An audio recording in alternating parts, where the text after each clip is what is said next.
Orang Bedui itu kalau ngaji sama Nabi itu lebih unik timbang yang soleh, timbang yang pinter. Sehingga banyak ilmu itu ditemukan dari orang Bedui. Karena cara berpikir itu aneh. Kalau orang soleh, orang waras kan berpikirnya ada aneh, standar. Jadi orang Bedui itu aneh. Pernah suatu saat Rasulullah itu khutbah cerita kiamat. Wah, dasarnya kiamat kayak apa?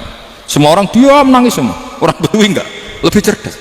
Ini Nabi itu aneh. Cerita kiamat udah ada tanggalnya ini gimana? Orang nangis semua karena dasarnya kiamat kayak gitu. Bumi dihancurkan, wus. Pantas sudah nangis dewi-dewi. Ya ono sing nangis pabrik banyune macam-macam ya. Ini kalau kiamat gimana di perjalanan air kemasan saya kan orang mikir mikir dewi-dewi gitu. Tapi tidak, orang Bedui cara berpikir tuh enggak malah ya Rasulullah mata sa'ah engkau itu cerita kiamat tapi enggak jelas tanggalnya. Kalau cerita kiamat ya harus jelas dong kapannya. Jadi unik, jadi cara berpikir sahabat kaget semua loh, kaget karena enggak kepikiran. Nabi A'radu anhu, A'radu itu mengabaikan. Banyak sahabat yang menganalisis lam yasma'kan, Nabi memang enggak dengar sehingga mengabaikan. Ada yang analisis lagi sami awakariya, sebenarnya Nabi dengar cuma enggak berkenan karena tengah-tengahnya khutbah kok banyak. Tapi si Arabi ini cerdas, masuk akal kan. Misalnya mau pilihan presiden, orang mesti tanya kapan kan gitu. Ya kan, mau ganti presiden atau ganti bupati, takkan nyerang kan kapan. Kayak Mas Akom jadi wali enggak, pertanyaannya kan kapan. Kalau jatuhnya kan sudah ya. Sehingga tanya mata sa'ah ya Rasulullah. Lama-lama Nabi diangen-angen, bener juga orang ini, saya cerita kiamat kok gak jelas kapannya. Ini Nabi menjawab. Tapi karena Nabi orang-orang yang sangat pinter, tanya balik, ma'atattalah. Lalu kalau kamu berani tanya kiamat kapan, saya tanya balik, ya persiapan kamu apa? Jawabnya santai saja. Fa wallah ma'atattalah kabira sholatin wala siyamin walakinni uhibbuka ya Rasulullah. Saya enggak menyediakan apa-apa, sholat saya biasa aja, maksudnya standar. Ya kira-kira 5 waktu pas, ya jenis saya lah kira-kira gitu. Wala kabira siyamin, dan saya puasa ya standar saja pas.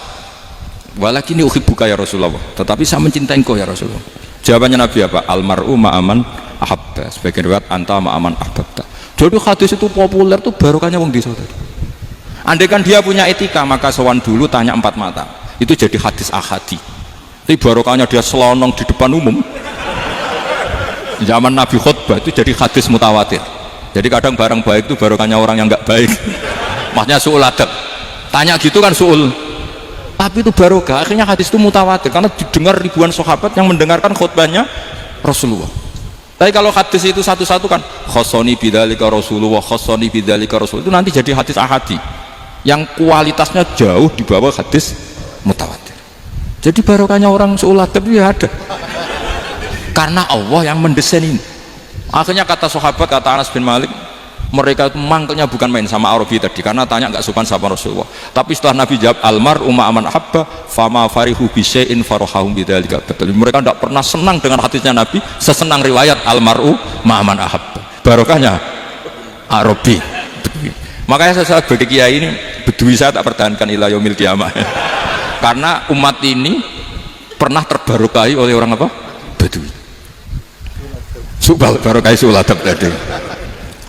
Jadi mohon ini supaya majelis ini kan majlisul itorti Rasulullah, coba terlatihlah mengatakan Allah itu subjek, Allah itu al-fa'ilul mukhtar, Allah itu al-fa'ilul mukhtar, Allah itu yang menentukan alam ini. Dan Allah mensifati dirinya wa annahu wa adhaka wa abka. Allah itu zat yang memberi orang itu bisa tertawa, dan Allah juga yang memberikan orang itu bisa menangis. Mau kayak apa kamu neror umat, amal nggak mesti diterima gini-gini. Ternyata neng majelis nangis ya, mulai guyu, kadang guyu-guyunya kenyak tenang nih. Daripada apa ya agak-agak merodok orang yang dohirnya beda dengan batinnya, nggak perlu distatuskan seperti itu. Ya sudah biasa saja. Jadi, nah, fi muqaddimihim, imam besar dalam manhaj ini namanya Abdul Hasan apa? Asyadili. Abdul Hasan Asyadili itu kalau ada orang tanya gini, Beb saya ini susah, sholat saya tidak mesti diterima Allah gini-gini, marah. Gak usah. Kafa bika jazaan an radiyaka laka ahlan. Sudah kamu ditakdir pernah sujud itu sudah keren. Saya itu andaikan dapat kabar dari malaikat bahwa sholat kamu tidak diterima, saya tidak susah. Bukan karena sombong. Pernah ditakdir sholat sujud ning Allah itu keren. Kayak apa malunya kita ketemu Allah kemudian kita di bumi tidak pernah sujud. Makanya cara Abul Hasan Asyadzili kowe ora usah mikir salatem ditampa ta ora usah mbok mikir. Kowe ditakdir tau sujud tuh hebat. Kafa bika jazaan an radiyaka laka ahla. Cukup kamu mendapat balasan dari Allah, kamu pernah ditakdir sujud. Gak perlu ngaji alim alamas, gowo sawi ngalor ngidul jalalain keren. Paling gak malaikat pernah melihat kamu, gue tak kitab kudi. Gak penting paham kamu nih. Karena isra bakat paham Mas. Jadi Abul Hasan Asyadzili adalah orang yang, dan itu Al-Hasani ya, dan itu Al-Hasani. Makanya macam-macam kita yang Al-Husaini sudah kita punya Faqih Muqaddam, punya banyak. Di Al-Hasani yang paling populer diantaranya adalah Abul Hasan Asyadzili. Beliau tuh kalau ngendikan sesuatu itu positif terus. Termasuk itu ketika ada orang resah sholat saya diterima ndak, kata beliau wes yang sempurna ditakdir tahu sujud. Saya itu sebetulnya kadang-kadang miris, wes sholatku tompo tahu, tapi saya sangat sadili, sangat sadili. Saya nggak pernah berdoa ya Allah ibadah kami jenengan terima ndak, karena takut kalau doa gitu keterusan itu terus ditompo orang ya. Akhirnya keterusan gitu, akhirnya ngenes. Masa orang pernah sujud ngenes, lama-lama gini setan masuk, apa artinya saya sujud ternyata gak diterima. Lu wong kawula kok iskal tentang pernah sujud. Itu kan ibarat gini, kamu ngasih uang sama orang tua kamu, misalnya Habib Soleh ngasih uang Habib Ali, terus apa artinya tak kasih, kemudian beliau tidak terima kasih, itu kan lucu. Terima kasih tidak terima kasih, seorang anak ngasih orang tua itu keren. Makanya saya bangga dengan Habib Soleh ketika beliau mengumrohkan Habib Ali, sudah mendaftarkan haji Habib Ali. Nggak usah mikir diterima apa enggak, wes keren, itu sudah perilaku yang keren, yang hebat. Makanya saya sering ada orang mau cerai tanya saya, Gus saya ini cerai gak, istri saya kurang ajar gini. Gak usah, lalu bojo kula judes, uang di bojo itu keren, paling gak kowe radarani jomblo.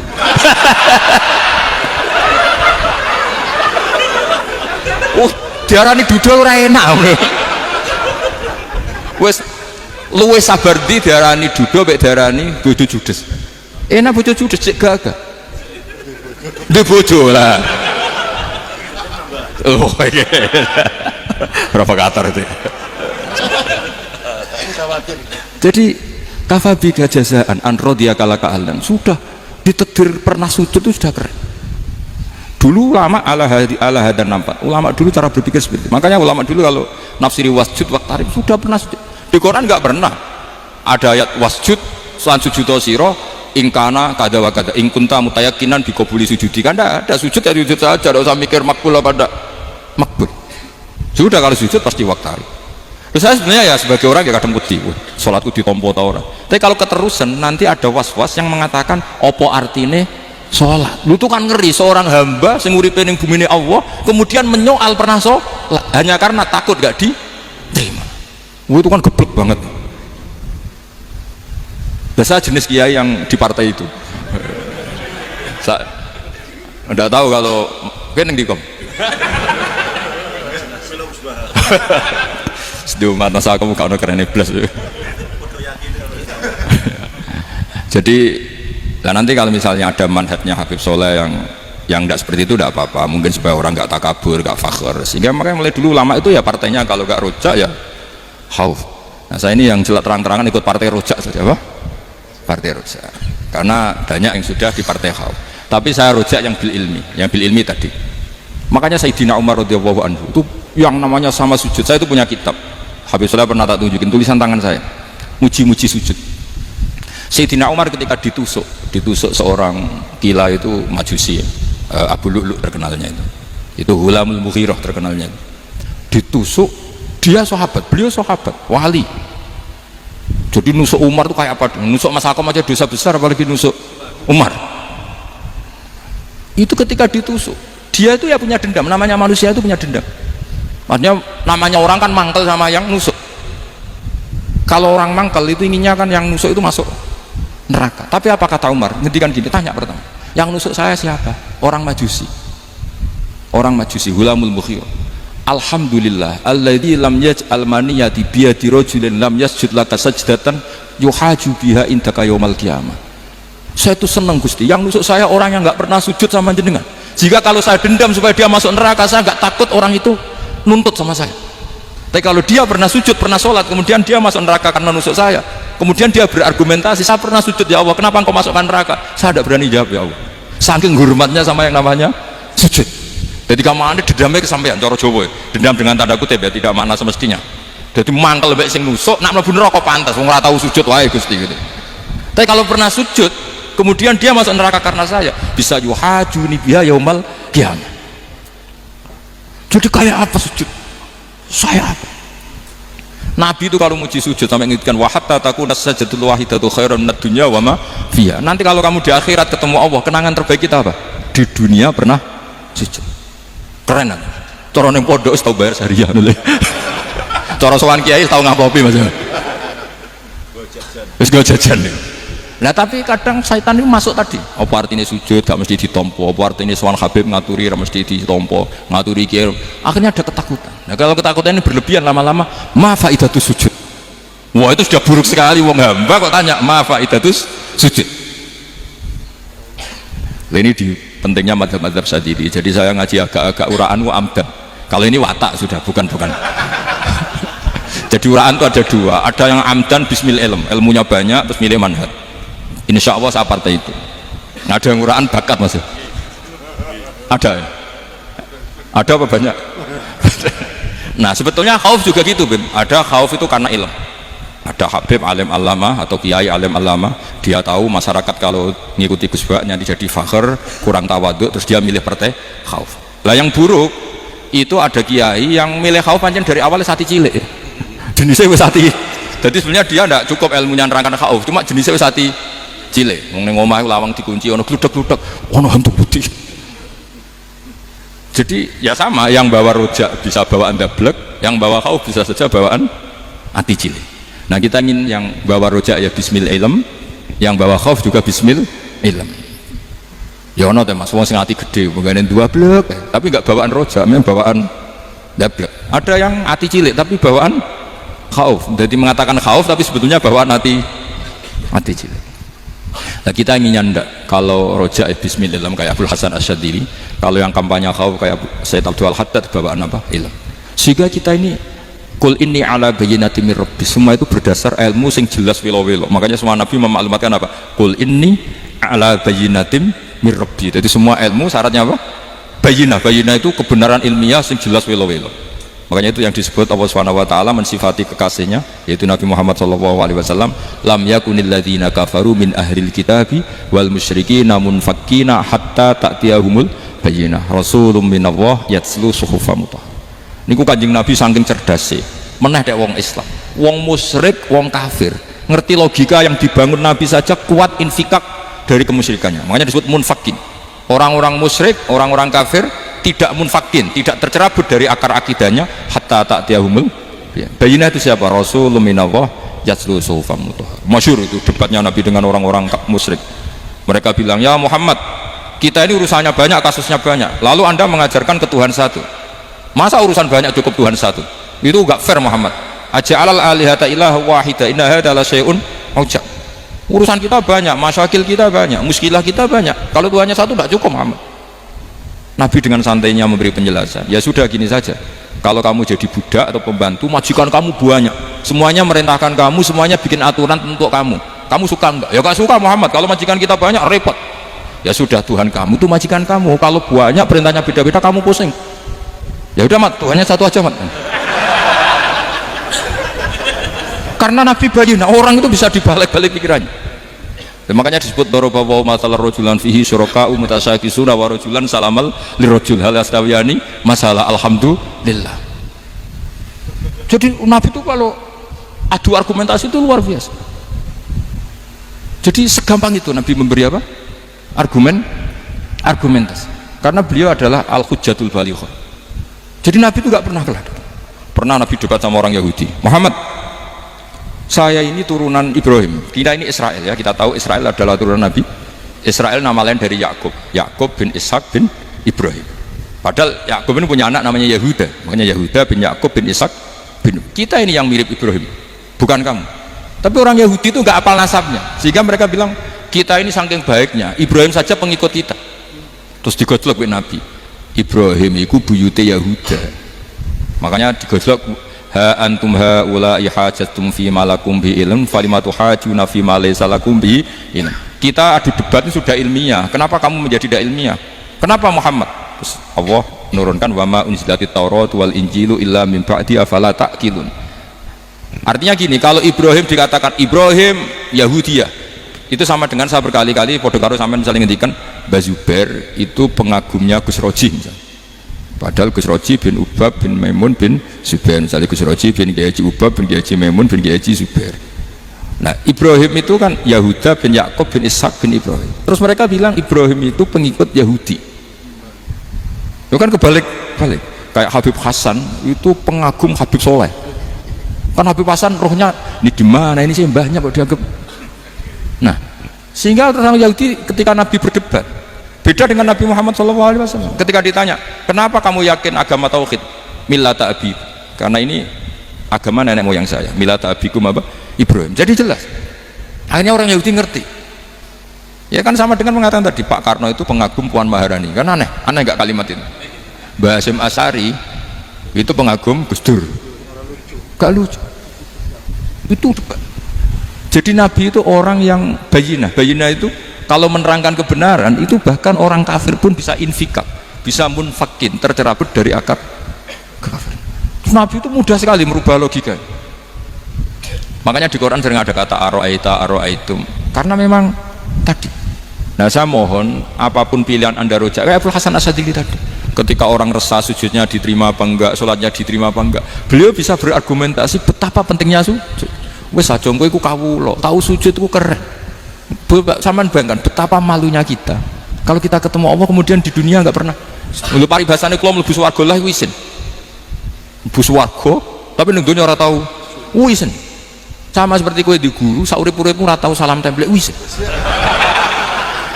Kira-kira seperti meskipun salam template ora penting.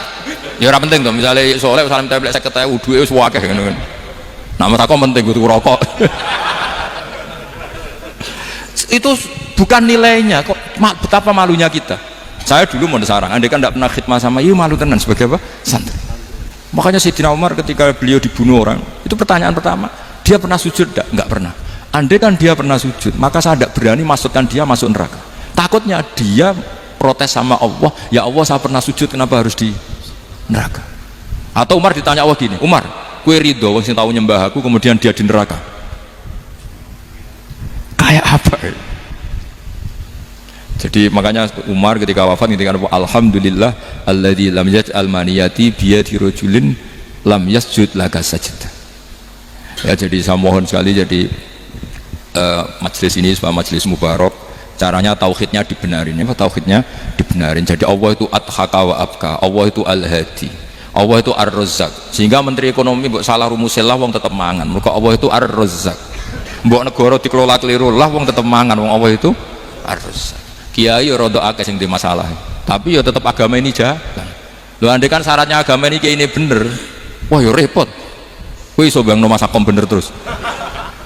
Tapi agama ini berkali-kali coba di TV itu banyak nyun sewu, ada ustadz, ada kasus apa, ada kiai, kadang ada masalah hukum. Agama ini jatuh enggak masalah. Padahal di TV sudah dinasionalkan kan, ada kiai terlibat kasus hukum atau ustadz tertangkap karena melakukan apa itu. Tapi enggak ngefek, karena agama ini bisufdillah wa biri ayatillah. Sama negara mana-mana kadang manajemen ekonominya nggak jelas tapi masyarakat ya makan karena Allah Razzaq. Sama aku kancanan Mas aku mengeluh tapi Allah adhaka akhirnya iso guyu padahal ya orang untungnya belas kancanan dede tapi karena Allah itu adhaka. Nah kita dengan istri yang kita cintai dengan keluarga kadang yang nangis karena Allah itu zat yang bisa memberi abka wa annahu adhaka wa abka, terus wa annahu amata wa ahya. Kita tidak ingin mati, wah mati ya mati saja karena kita objek. Nah hidayah itu seperti itu. Allah al-hadi, apa? Allah itu kayak apa Korea, negara ateis, nggak kebayang di sana ada ngaji Aqidatul Awam abadi fikih. Sekarang banyak. Saya tuh kalau beli Aqidatul Awam kerdusan tak kirimkan ke Korea sebelum saya ke Korea karena sebagian santri saya di Jogja, di sana ada ngaji Aqidatul Awam, ngaji takrib, bahkan saya di sana dilakukan sa'duna fid dunya. Kayak apa Allah kalau ingin bikin hidayah? Karena Allah itu al-hadi. Wong Indonesia digerakno seneng duit, bareng seneng duit mau apa? Korea, setelah di Korea tersiksa karena gak ada tempat sujud, akhirnya urunan. Segampang itu kalau Allah mengendal. Itu gak dibenem MUI, gak dibenem, karena Allah al-hadi. Jadi saya mohon sekali tauhid ini dibenerin dulu. Allah tetap al-fa'ilul mukhtar, apa? Al-fa'ilul mukhtar, sehingga Allah mensifati dirinya adhaka. Mbok kamu bendung kayak apa, orang ngaji saya tetap guyu. Sekarang iso mbuli saya, oh Gus Bapak ngaji tidak guyu. Allah yang memberikan guyu kamu itu. Andai kan sesuai status kamu, kowe ora ngarep guyu. Utang akeh, jatuh tempo, bojo ora percaya. Gede-gede kayak paham. Ya, jadi ini tak isyatkan jenengan. Saya ini tadi bawa kitab Fathur Rahman di Tolibi ayat Quran, mau tak kasihkan hadiah ke saya Umar Hafid sebagai penyempurna karena beliau sudah Al-Husaini. Semoga ini dapat barokahnya Al-Hasani. Ini dikarang oleh zuriatnya Abdus Salam bin Masis. Abdus Salam bin Masis adalah guru dari Abdul Hasan apa? Asyadili. Jadi kita tahu Sahibul Hikam Ibnu Athaillah As-Sakandari muridnya Abdul Abbas Al-Mursi. Beliau muridnya Abdul Hasan Asyadili. Beliau muridnya Abdus Salam bin Masis. Itu alami zata ini min dzurriyyati Abdus Salam bin Masis. Jadi ini Al-Hasani. Jadi ini sudah klub karena mulai dulu ya tradisinya gitu, banyak sabaib ngaji barojak bafadol, nanti yang bafadol barojak yang ngaji Habib lagi, seperti sanadnya Soleh di Sarang ya, Soleh ngaji Bahmun, tapi Bahmun ngaji Sayyid Alawi Sadat ya, ngaji Sayyid Zaini Dahlan, nanti setelah Sayyid Zaini Dahlan ngaji Ajam lagi Usman Adim Yati. Jadi ya biasa mulai dulu silsilah ya seperti itu. Jadi seperti dulu Ibnu Abbas termasuk Qorobatul Rasulillah. Jadi dulu Qorobatul Rasulillah itu Bani Hasyim sama Bani Muttalib. Tapi kalau sekarang ya tentu para sadat, para habaib. Dulu biasa Ibnu Abbas ngaji ke Zaid bin Sabit. Itu Ibnu Abbas yang mencium tangannya Zaid bin Sabit. Tapi Zaid bin Sabit juga mencium tangannya Ibnu Abbas karena Qorobatul Rasulillah Shallallahu Alaihi Wasallam. Jadi saya mohon semuanya itu insaf bil ilm ya, insaf bil ilm. Kayak tadi munfakina hatta ta'tiyahumul bayin. Jadi bayinah itu